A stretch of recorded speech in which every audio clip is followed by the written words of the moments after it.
Good morning student. Vector algebra complete होने के बाद आज मैं नया चैप्टर स्टार्ट कर रही हूँ, चैप्टर नंबर 11। चैप्टर नंबर 11 क्या रिप्रेजेंट कर रखा है? 3D के फॉर्म को रिप्रेजेंट कर रखा है। क्या रिप्रेजेंट करता है? 3D हमने 11th क्लास के में स्टार्ट कर चुके थे कि इंट्रोडक्शन ऑफ 3D क्या होता है। वही फॉर्म में आज आपको बताने वाली हूँ, क्योंकि वेक्टर अलजेब्रा मैंने आपको 10.3, 10.4 पीडीएफ के थ्रू भेज दिया है। यदि कुछ मिसलेनियस में इंपॉर्टेंट होंगे तो मैं आपको पीडीएफ के थ्रू भेज दूंगी, ठीक है। आज मैं आपको सिर्फ इसका इंट्रोडक्शन दे रही हूँ कि 3D का इंट्रोडक्शन क्या है और क्या वैल्यू रिप्रेजेंट कर रखी है।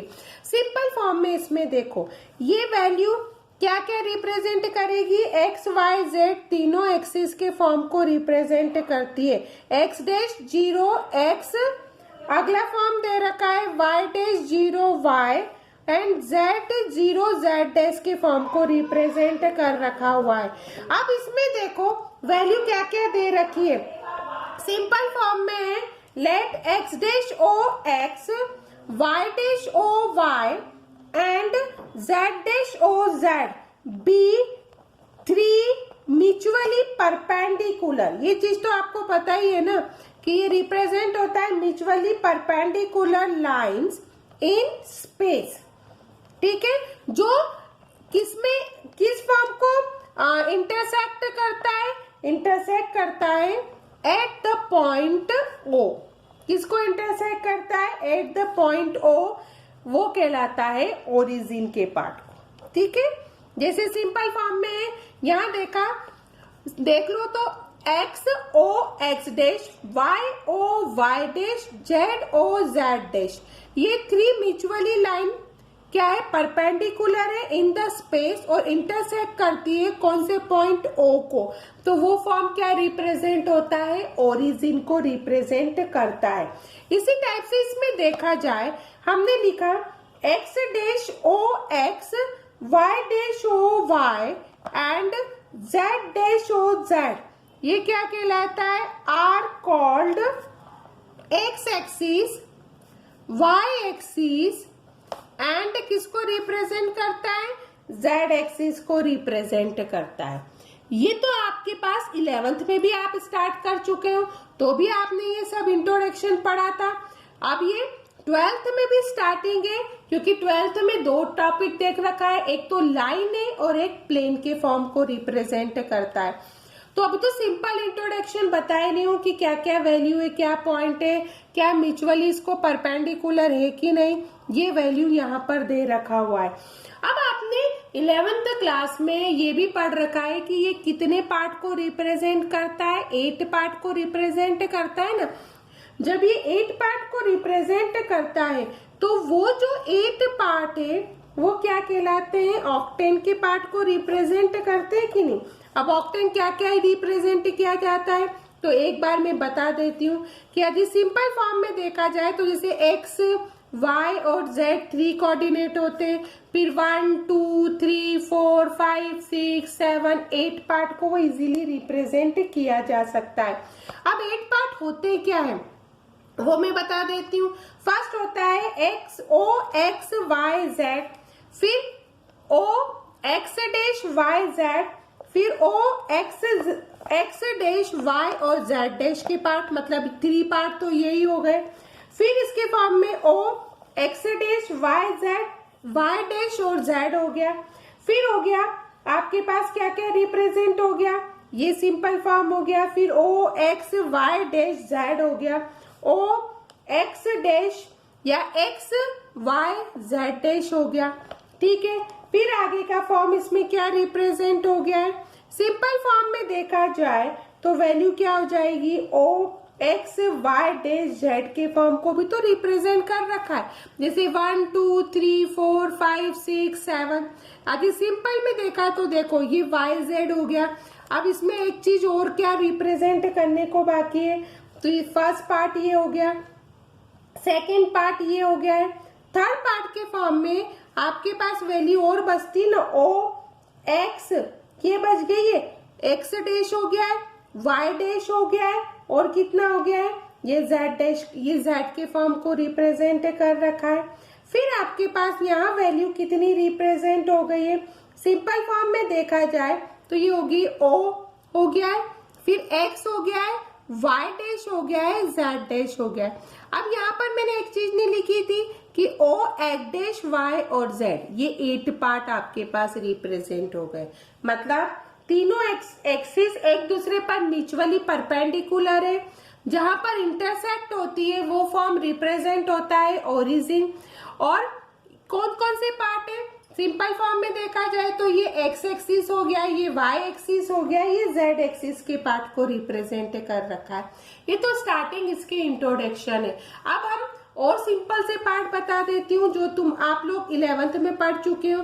जैसे दे रखा है डिस्टेंस बिटवीन 2 पॉइंट्स, ठीक है। डिस्टेंस बिटवीन 2 पॉइंट के लिए क्या यूज किया जाता है, सबसे फर्स्ट लेट ए में हो गया है x1 y1 z1, B point हमने एज्यूम कर लिया है x2 y2 और z2। तो ए बी का डिस्टेंस कितना हो जाएगा, ये हो गया है under root x2 minus x1 का whole square, y2 minus y1 का whole square, z2 minus z1 का होल स्क्वायर। ये आपका डिस्टेंस फार्मूला हो गया है। इसी टाइप से अगला फॉर्म मैं आपको बता देती हूँ सेक्शन फार्मूला। अब सेक्शन फार्मूला आपने 11th में क्या क्या पढ़ रखा था, इंट्रोडक्शन में इंटरनली और एक्सटर्नली दोनों ही पार्ट आपने रिप्रेजेंट कर रखे थे। तो ये देखो, ये तो हो गया आपका एक पार्ट सी, ये रेशो हो गए m1 m2। यहाँ पर ए के पॉइंट है x1 y1 z1, बी के पॉइंट है x2 y2 और z2। सी के कोऑर्डिनेट निकालते हैं ना सेक्शन फार्मूले में, तो वो कितना निकलेगा m1 x2 plus m2 x1 upon m1 plus m2, ठीक। m1 y2 plus m2 y1 upon m1 plus m2। Third coordinate होते हैं m1 z2 m2 z1 upon m1 plus m2। ये तो हो गए इंटरनली। उसी के साथ माइनस लगा दिया तो क्या रिप्रेजेंट कर रखा है, एक्सटर्नली के पार्ट को रिप्रेजेंट कर रखा है। ये होता है सेक्शन फार्मूला। अब इसी में मैं आगे का फॉर्म आपको बता देती हूँ मिड पॉइंट।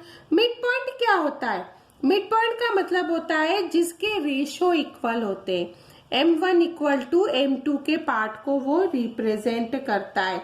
जैसे सिंपल फॉर्म में मैंने एक लाइन ड्रॉ कर दी है, सिंपल की वैल्यू क्या रिप्रेजेंट कर रखी है, जैसे एक पॉइंट ये दे दिया है सी पॉइंट और ए बी एक लाइन दे दी है।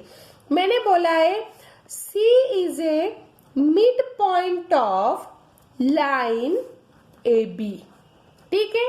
लाइन ए बी है ना, तो मिड पॉइंट सी का कितना निकलता है, यहाँ के coordinate x1 y1 z1 x2 y2 z2 दे रखे, तो इसका हो गया x1 plus x2 by 2, y1 plus y2 by 2, z1 plus z2 by 2। ये हो गया है मिड पॉइंट का सिंपल फॉर्म। ये तो आप सारे किस में पढ़ चुके हैं, 11th स्टैंडर्ड में ये सारी वैल्यू आप पढ़ चुके हो।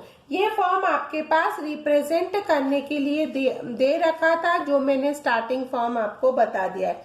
आपका मेन टॉपिक यहाँ पर स्टार्ट होता है, वो होता है direction ratio and direction cosine. क्या क्या होता है, क्या रिप्रेजेंट है, मेन टॉपिक है इसका डायरेक्शन रेशो, और सेकंड क्या बोल सकते हैं, direction cosine of a line, ठीक है।